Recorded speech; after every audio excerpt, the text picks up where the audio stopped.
Welcome back at WNST, Towson, Baltimore, and Baltimore Positive. We are celebrating the holidays, the Christmas holidays this week, and we're taking a little respite from the Maryland Crab Cake Tour. We'll get back after it in the beginning of the year. We're going to be at Nacho Mama's, amongst other places, but you can catch our shows from Costas and Conrad's and all the places we've been, Pappas, in the last couple of weeks. I'll be replaying some of that at AM 1570 and trying to wash away the holiday pain of 3 consecutive losses, fire the coach, bench the quarterback. We already benched the one quarterback, the other quarterback, whatever it is.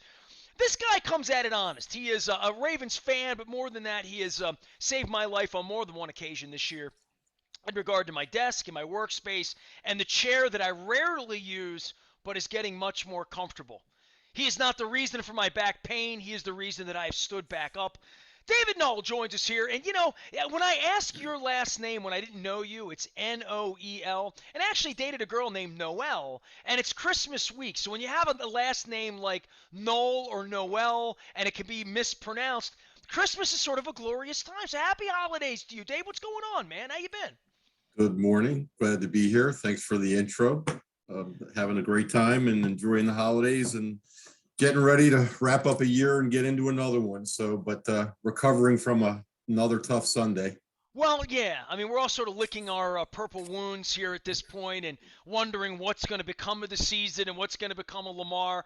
Every time I get together with you, though, we talk business, and we've gotten to know each other through the city and through what you do at MOI, which, of course, is take care of office space and stuff. Last time I got together with you, times were tough for everyone. We were all social distanced.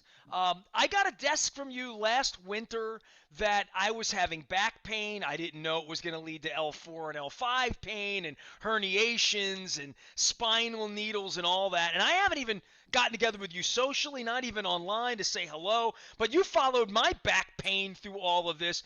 Give me the current state of people going back to work in offices, because I had an unfortunate situation on a Monday morning. I had to go out to my radio station on Monday morning after the Ravens lost, and I actually drove back into the city at 8 a.m., and I noticed there's traffic. People go back to work now. People are parking cars. People are going back to offices. You've had a pretty busy year, haven't you? We've been lucky. We've had a lot going on. Traffic definitely picked up starting probably around September. I think everybody had thoughts about going back to the office, and then people were starting to make plans. They couldn't quite figure out how they should change the office or if they could do it in another way.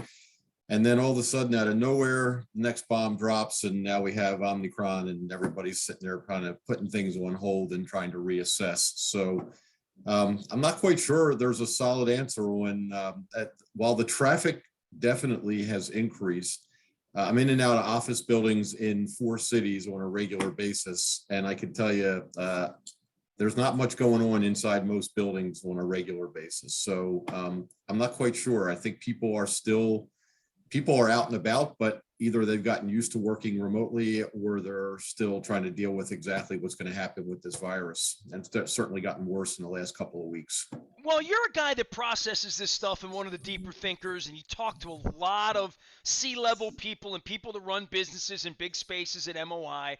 And for what we've learned over, I guess, 21 months now going on through this thing, certainly something that the country wasn't prepared for, business wasn't prepared for. That being said, stock market's doing okay. Business is up. Inflation's not good, but real. The supply chain issues beyond Christmas and making sure you get your toys for your kids and your PlayStation or whatever, these are all real issues through all of this. But I think social change, and I don't mean woke or Black Lives Matter, or even politically. I mean structural, cultural change about where we spend our space, how business is conducted. This has been a disruptor of like a 9/11 maybe disrupted politics and disrupted security in our country. The plague has disrupted virtually everything about the way we live, but certainly it's disrupted the way we work, for sure. Yeah, it's working from home. We've now demonstrated through technology and changes in skill sets, people can get stuff done from almost anywhere. And so people want the flexibility in their personal lives. They don't want to have to be stuck in those commutes. They like being able to see their kids or whatever it may be in their own situation. So it's really tough. And, the one thing I've said and I continue to state is two things. One, in the middle of a crisis, and maybe we're not in the middle of it anymore, but we're still in the deep. Oh, who knows? Yeah, who knows? Things overreact. I think everything, or the pendulum always swings a little bit too far. And over time, I think it begins to come back to center, whatever that center may be. It may not be the center that existed pre-COVID, but I think in time, people will understand when it's safe, or when we learn that we have to deal with variations of this and injections or whatever it may be. There's a place for working at home, and there are things that the office does that build culture and allow for training and handoff of knowledge.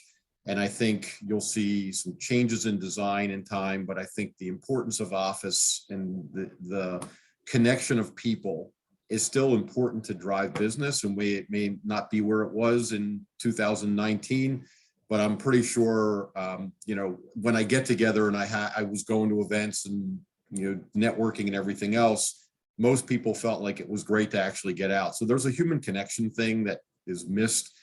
This screen, it's great to see you across the screen. It's a whole different experience if you're sitting in, right in front of you. And I'm not saying you're going to change your business model, but for us, it's the same thing. It's very hard to present. We're presenting across Zoom, and I can't see faces. I can't read body language.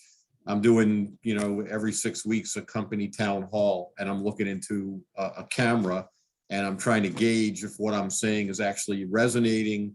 I got to, I'm now going to bring on the technological tools like surveys to try to see what is going through people's minds. Well, that's every teacher in the world, right? Has had to do that with 9-year-old children on a tablet, literally. Yeah. And it can be done. I mean, we've been doing it, but is it as effective? Quite honestly, is it as fun for me? I'd much rather be presenting live than across the screen. So, well, I think we all go back to like the 60s and 70s where business was, hey, I'll call you, at 15 cents a minute, business during the middle of the day, call you from New York, and then I'll visit, I'll get on the plane and I'll come sell you my widgets and present to you and take you for a big steak dinner and a cigar, or we'll meet in Vegas at the widget convention, right, or whatever, or we'll meet in the islands when we have the bonuses from our party, from our holiday event, from, there was all of that.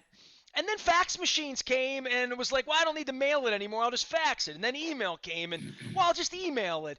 But there still is this part of connectivity and the humanity of it all that I've been really blessed, right? Like being this little Paul Revere guy where I've gotten to know guys like you through guys like Bill Cole, and then I get to know your people through you and the extended part of what I do. But if I were cooped up at home selling widgets and couldn't go out and actually talk to people, I think that that's a whole different level over the last 2 years, that fundamentally the way we sell, the way we present, and maybe level of expectations change. And you're right at the root of it, right? Because if offices are ever going to come back together, that's pretty much what you do in MI. Tell everybody what you do, because, I mean, I don't want to portray it as I got a desk and I needed you, and I've preferred by far standing on a pad. It's been better for me physically. But you go through this with every office and individually every person, with every chair and every table, because it's much like a bed or the car we spend our time in. Like, this cockpit that I've created and this new thing that you, along with Mike Rosenfeld, by the way, I want to give a shout out to Web Connection and Mike, have created an incredible environment for me to work. But I got a different gig than what you really service, right?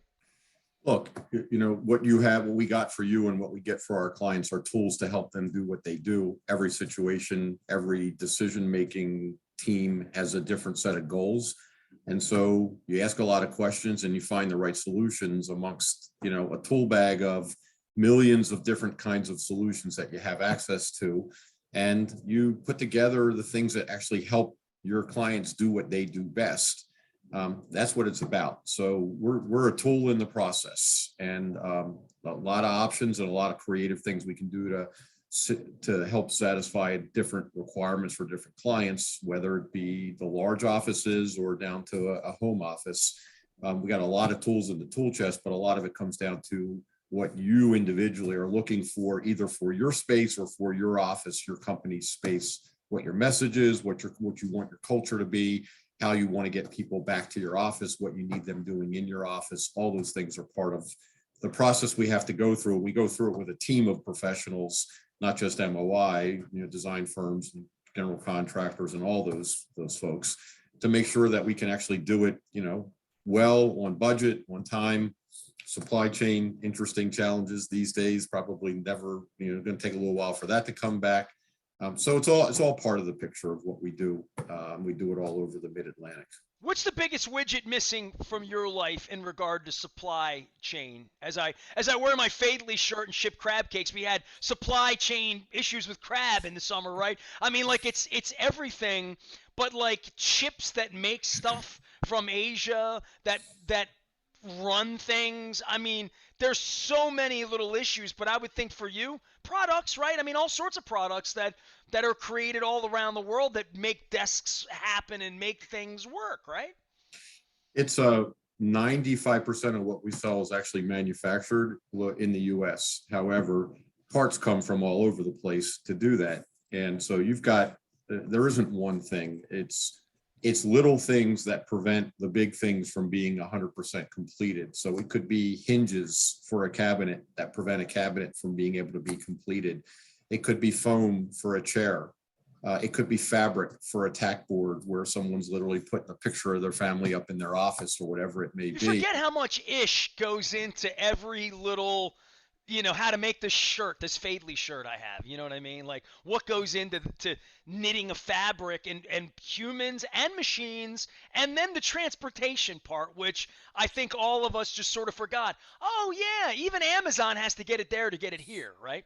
Yeah. And of course, the Amazons and the Walmarts of the world occupy a disproportionate share of the trucking and warehousing, which makes everybody else take a back seat. So those are just realities that you learn how to deal with. It's not easy. I think it's probably going to be with us throughout all of next year. And then, maybe, who knows? My crystal ball is as foggy as anyone else's. It settles down a little bit in 23, but you deal with it. Believe it or not, there still are some things you can get very quickly. It's just, it's a limited set of options. So we're fighting through it like everybody else. Can you give me a play on the goal line that works? Can you do that, Dave? We actually had a play that worked. We just didn't look for the right receiver. That's all. David Noel's here from MOI. Tell everybody about your company and exactly what you do, because you said you've been in 4 cities and you sort of work the 95 corridor. I mean, I think anybody driven up and down 95 has seen your offices. You work out of McHenry Row, and you help people like me, but also people that have office space that may be going back into an office that may be ready for the next century instead of last century. I've moved some old office furniture out of the WNST studios lately, and I think it was manufactured. I would call it mid-century gauche is what I would call it from the, and I mean last century, not this century. Good. Yeah, no, so we're 160 professionals that have a variety of backgrounds, from design to project management to installation skills, to consultative selling as to what the right solutions are. And we help clients, we work with clients directly and with their professional advisors, whether they be real estate brokers and professional project managers or design firms, to help people look at their options for space and what solutions they can put in space that makes sense, that they can get when they need them, and that will last and be environmentally friendly and do what they need to do in order to help their business move forward. We're physically located in Baltimore, Washington, Richmond, and Virginia Beach. We do work all over the country, and in one case, we have a client that's actually international, and we do work all over the world. Some of this is nonprofits, and some of these are, professional service firms, the federal government, state and local county governments, all varieties of businesses. But we help put together solutions that, help them have space where, when it's safe, people want to come into, even if it's not for 40 hours a week, and help them build their cultures and their organizations to do what they do best. Well, I am eternally grateful for the setup that we have here. I've shared the image. We're about to move the offices into a little bit more of a cavern space, which I'm looking forward to. And I'm going to get a proper green screen so my hair's not on fire, too. So we're going to pin that to the wall. So we're upgrading here at Baltimore Positive into 2022. David Noel here, MOI. All right, so let's get off of work. Let's get off of office culture, and let's get on to football culture here because you and I come at it honest here on the football side. I don't give people, many people, an opportunity to complain and fire the coach and bench the quarterback and all that. But it is a fascinating thing, and this has been 25 years of me doing this, Dave, that on the mornings after they lose, the amount of time, emotion, and energy that's spent in frustration and anger far supersedes what happens when they win 28-3 in any given week. And then they lose three in a row Christmas week. Division opponents lose to the Packers, lose on the goal line. It has been a fascinating soap opera for me. I mean, I'll just say that as a Ravens fan all these years. This has been as interesting a Ravens team in the way they've played. I don't know how it's going to go. They've already lost three in a row. They may lose out. They might not win again. I don't know if Lamar's going to get on the field. I think I know they're not winning the Super Bowl. Like I think that, I feel pretty confident that they can't do that. But what they can do the next couple of weeks and where the organization is with all these injuries and the resiliency, there is a little life lesson here that when the plague comes and things go bad and employees test positive and things look at their worst, you still come out and you play hard, even with your backup quarterback. And that's been good for me to watch the last month. I've sort of needed that, Dave. Well, they're resilient, that's for sure. I don't know how many people walked into the stadium yesterday even hoping that they'd be able to win a game with less than a minute to go by, potentially scoring one or 2 point They plays. over delivered and under promised. Yeah, yeah. And, it does make you wonder. I mean, once again, it's a week to week thing, but if Green Bay was supposed to be the creme de la creme of the NFC, and we were able to hang in there. You never know, especially with as depleted as we were.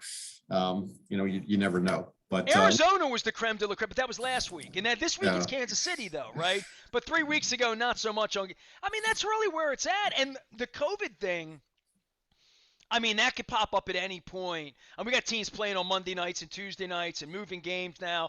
And I would think that that's going to happen holiday weekend. I would think there's going to be some Christmases wrecked around the NFL this week. They're changing the rule. Like, this could go in any direction because there's no great team anyway. Yeah, Kansas City's okay on any given day, but there is no great team. Anybody can win the tournament. the difference between the greatest teams and the not so great teams is really like less than 5 plays a game. Like I could go back to yesterday and look at 5 distinct plays and say that's the difference in the game. And I think that, that's why you get surprised. I mean, all of these guys are incredible athletes, and even if you're on the Detroit Lions, the athletes on that team are incredible. And, the difference between winning and losing is so slim. And so it comes down to a lot of interesting things. But look, I was glad I went yesterday. I wasn't sure I was going to be excited to go. I was glad I went. I don't mind that we actually tried to win the game out. That was a 50-50 for me. But at the end of the day, it was disappointing, and I'm not ready to call for firings. I don't think that's where we are at this point. All the plays, you go throwing the ball at the goal line. I like it. It blows my mind when the ball hits the ground. I'm like, you should. And even if 2 weeks ago, the Pittsburgh game, T.J. Watt gets into the hole and sort of bust the play up, and Lamar has an errant passes to lose games. Just it breaks my bones at the goal line, especially when you're a running team and you're set up to run and you're set up to spread them out and be faster than they are. I was disappointed with the outcome. David Noel was here, but I'm not ready to fire the coach or bench the quarterback or tell the owner to sell the team, although he might be interested in that to begin with. David Noel does all things office furniture and office culture. It's MOI. Tell me what MOI stands for, because I thought it was moi. I thought you were French when I met you. You did a beret, I think. No French. We started in 1983 as Maryland Office Interiors.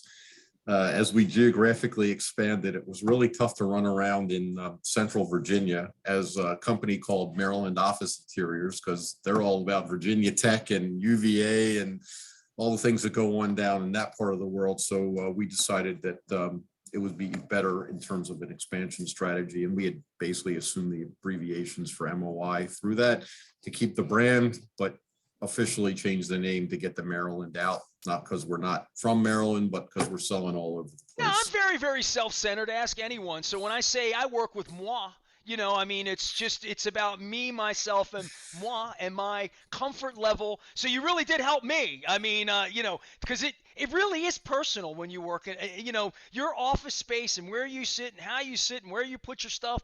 I think all of us, and you taught me the lesson of, yeah, try teaching third grade at your kitchen table, right? For a week or two in a chair. I blew my back out. I mean, what you do is really, really important. And I think people that have office space and manage lots of people understand that if you want to get 8, 9, 10, 11 overtime, extra time, quality time out of people, there's a real science about this, right?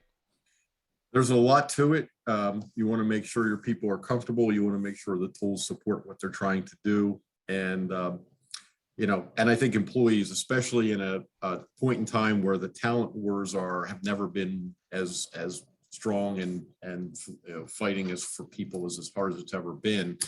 You want to make sure that your people understand that you're committed to them. So you want to make sure you're giving them the right tools, and those tools can be in the office or at home to help them actually not come back at you and say, man, I've been sitting at the dining room table and my back hurts and my posture is bad and my ergonomics don't line up. My monitor's not adjustable. I can't see what I'm doing.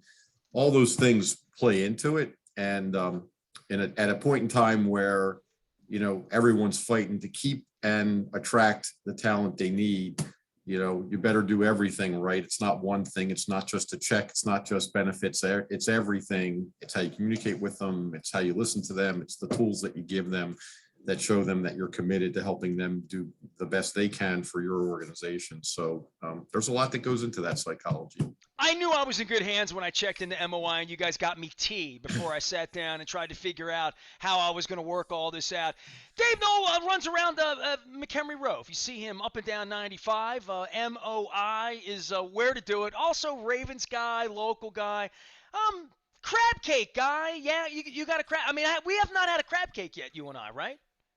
We haven't. I was waiting for an invitation, but you seem like you were all over the place. How's this way? I've been inviting you on a show for 3 months. Don't have at me, all right? Come on now. Hawaii's flooded 3 times since the last time I invited you on. Shout Oh, out to Brooke for making it happen. So, happy 22 to you, and I hope we get together for a crab cake. I'm wearing my Fadley shirt. We were down there 2 weeks ago, and Fadley's is shipping, Costas is shipping. So, by all means, if you're out there and you're licking your lips and thinking, where can I get a Maryland crab cake?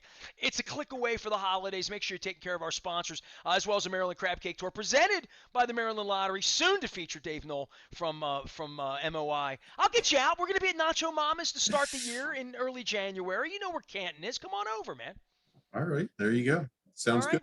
Hey, man, onward and upward. Happy holidays. Happy first of the year. And I'm glad we could spend a little time getting to hang out. And I'm really, really appreciative of the desk. The desk came in huge handy when I got the needles. When the back really blew out like 6 weeks ago, I couldn't have done the old desk. I would not be fine. I would be injuring myself every day. Sitting was injuring me. So you've given me the opportunity to heal. So for that, feel good about your holiday, Dave. All I right? love it, man. Hey, happy holidays to you. Thanks for the time. It's always good to see you. I am grateful. There he is, Dave Noel. Find him at MOI, Maryland Office Interiors, but moi, but never about, well, it is about you or me or I. It's about you. Me, you. I don't know how to say you in, how do you say you in French? I've just learned, I learned croissant when I was over there. That's one thing I got to do is get back to Paris. They opened that new cheap Icelandic airline to steal my money again, so maybe we'll do that again. You can find me all week long. Luke's going to be out in Owings Mills despite the holiday week. It's all brought to you by Royal Farms, real fresh, real fast. Free coffee on Christmas if you got the app. Get the app, download the app, you go to Royal Farms. And I love when they sent that to me any size because I'm thinking, They got really big cups there. They got like 24 ounces over there, foot soakers, to get some coffee on Christmas. You might need it around your relatives. Gas up and coffee up and chicken up with our friends at Royal Farms. Also featured in Baltimore Magazine. I had Max Weiss on this week, as well as Ron as well. So Ron Cassidy came on. We talked a lot about a wild murder situation that is worth your time to read and listen to and check out at Baltimore Positive. I am Nestor. We are WNST, AM 1570, Towson, Baltimore. Try not to complain too much about the Ravens because it is the holidays. We are WNST, AM 1570, Towson, Baltimore, and we never stop talking Baltimore Positive.